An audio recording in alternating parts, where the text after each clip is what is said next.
የትራንስፖርት ዋጋ 50 በመቶ እንደሚቀንስ ተነገረ። ይህንን ጉዳይ በዝርዝር እንመለከተዋለን። የፊታችን ሰኞ የምክር ቤት አባላት መደበኛ ስራቸውን ይጀምራሉ። እንደዚሁም አርቲስት ፍሬ ህይወት ባህሩ ለ49 ዓመታት በሰራችበትና በፈነጨችበት በሀገር ፍቅር ቲያትር ቤት የሽኝት መርሃ ግብር ተካሂዷል። የቀብር ስነስርዓቷም ተፈጽሟል። እነዚህና ሌሎች መረጃዎች አሰናድተናል። ጤና ይስጥልኝ ክቡራትና ክቡራን የቻናላችን ቤተሰቦች እንዴት ቆያችሁልን? አብራችሁን ቆዩ የአክብሮት ግብዣችን ነው። ይህንን ቻናል ላይክ፣ ሰብስክራይብ አድርጉ። በቀጥታ ወደ ዝርዝር መረጃዎቹ እንሻገራለን። የትራንስፖርት ዋጋ 50 በመቶ እንደሚቀንስ ተነግሯል። ይህ የተነገረው ኢትዮጵያ ነዳጅ የሚጠቀሙ ከባድ ተሽከርካሪዎችን ወደ አገር ውስጥ ማስገባት ማገዷን ተከትሎ ነው። ጠቅላይ ሚኒስትር አብይ አህመድ ነዳጅ የሚጠቀሙ ከባድ መኪኖችን ማስገባት መከልከሉን አስታውቀዋል። ጠቅላይ ሚኒስትሩ በሶማሊያ ክልል በዓመት 111 ሚሊዮን ሊትር ማምረት የሚችለውን የኦጋዴን ፈሳሽ የተፈጥሮ ጋዝ ፕሮጀክት ሲመረቅ 1.3 ቢሊዮን ሊትር በዓመት ያመርታል የተባለውን የፕሮጀክቱን ሁለተኛ ምዕራፍ ግንባታም አስጀምረዋል።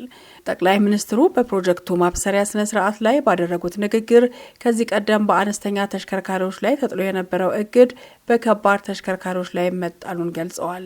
ከባድ ተሽከርካሪ ወደ ኢትዮጵያ ስታስገቡ የነበራቸው ዜጎች ከዛሬ ጀምሮ ልክ አነስተኛ ተሽከርካሪዎች ከኤሌክትሪክ ውጭ ማስገባት ታግዶ እንደቆየ ሁሉ ከዛሬ ጀምሮ ነዳጅ የሚጠቀሙ ማንኛውም ከባድ ተሽከርካሪ ወደ ኢትዮጵያ ማስገባት የተከለከለ ነው ብለዋል። ጠቅላይ ሚኒስትር አብይ አህመድ በአንጻሩ ጋዝ የሚጠቀሙ ከባድ ተሽከርካሪዎች ለሚያስገቡ ባለሀብቶች ነፃ ቀረጥን ጨምሮ የተለያዩ ማበረታቻዎችን መንግስት ያደርጋል፣ ድጋፍም ይሰጣል ብለዋል። በዚህ ዓመት ውስጥ 2000 የሚጠጉ የአዲስ አበባ ከተማና ወደ ክልል የሚሄዱ አውቶቡሶች ከነዳጅ ዋጋ ጋዝ እንቀይራለን ብለዋል። ቢበዛ በአንድ ዓመት ጊዜ ውስጥ 2000 የሚጠጉ የአዲስ አበባ ከተማና ወደ ክልል የሚሄዱ ባሶች አሁን ከሚጠቀሙት ነዳጅ ወደ ጋዝ እንቀይራለን። እነዚህ 2000 አውቶቡሶች ሲቀየሩ በሚቀጥለው ዓመት የትራንስፖርት ዋጋ ቢያንስ በ50 በመቶ እንደሚቀንስም አስረድተዋል። ኢትዮጵያ ከዚህ ቀደም ለግል ጥቅም የሚውሉ ነዳጅ የሚጠቀሙ አውቶሞቢሎችን ወደ አገር ውስጥ ማስገባት ማገዷም ይታወሳል። ወደ ቀጣዩ መረጃ ስንሻገር የፊታችን ሰኞ የምክር ቤት አባላት መደበኛ ስራቸውን ጀምራሉ። ስድስተኛው የኢፌዴሪ የሕዝብ ተወካዮች ምክር ቤትና የፌዴሬሽን ምክር ቤት 5ኛ ዓመት የስራ ዘመን መክፈቻ ስነ ስርዓት ሰኞ መስከረም 26 ቀን 2018 ዓ.ም ይካሄዳል።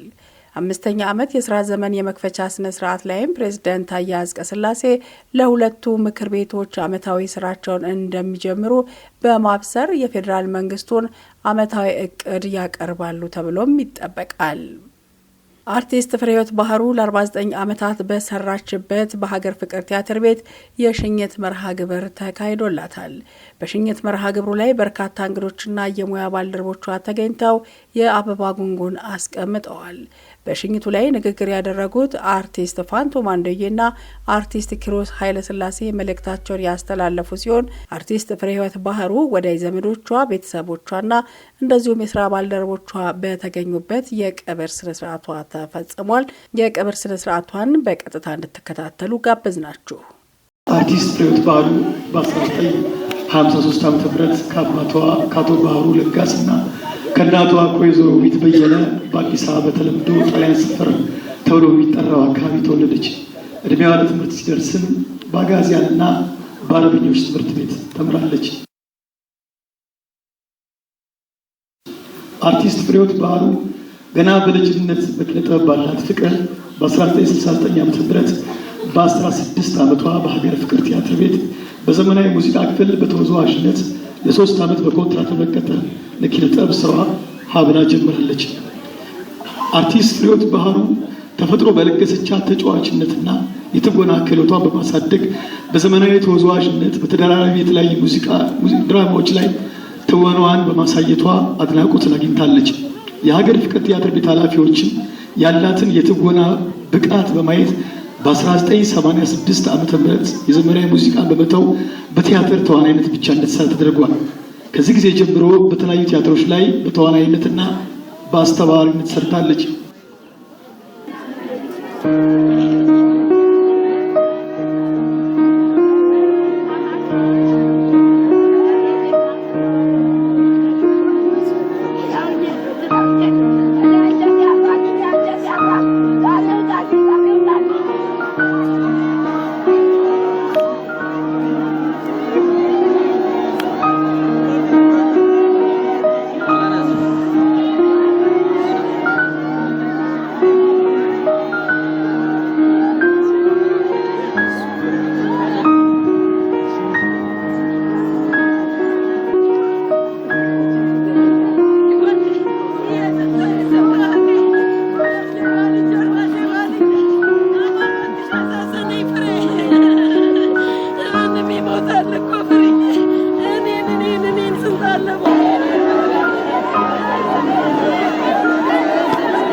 አርቲስት ፍሬሕይወት ባህሩ በበጎ ስራ በደግነቷ በበጎነት የምትታወቅ አርቲስት ነበረች። በተለይም በበጎ ስራዋ በፈቃዷ ባደረገችው ውሳኔ አይኗን ለአይን ባንክ እንዲሰጥ ቃል በመግባቷ ለአንድ ሰው ብርሃን መሆን ችላለች። አርቲስት ፍሬሕይወት ባህሩ በዚህ ዓመት የተከበሩትን የአዲስ ዓመት መስቀል በዓላት ልዩ ፕሮግራሞችን ከሙያ አጋሮቿ ጋር ሰርታለች።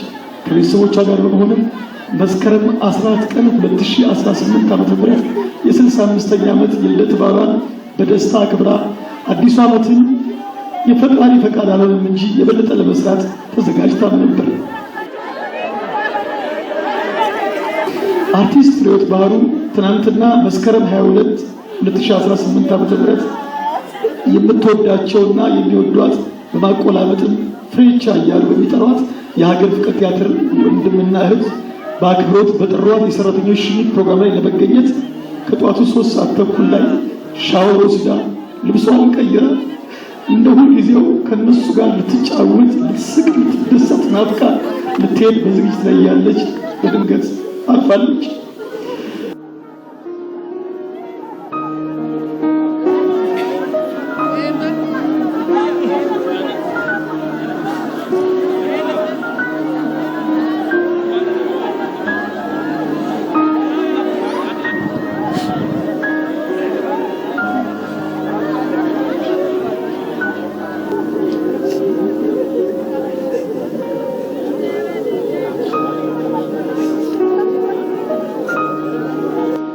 አርቲስት ፍሬሕይወት ባህሩ የሁለት ሴት ልጆች እናት ስትሆን የአራት የልጅ ልጅም አይታለች። የሀገር ፍቅር ቲያትር ቤት፣ መላው የጥበብ ቤተሰብ፣ ተስፋዬ ኪነጥበብ ኢንተርፕራይዝና ሌሎችም አጋር ድርጅቶች ለቤተሰቦቿ፣ ለአድናቂዎቿ፣ ለወዳጅና ለስራ ባልደረቦቿ መጽናናትን ባችን አጥፊ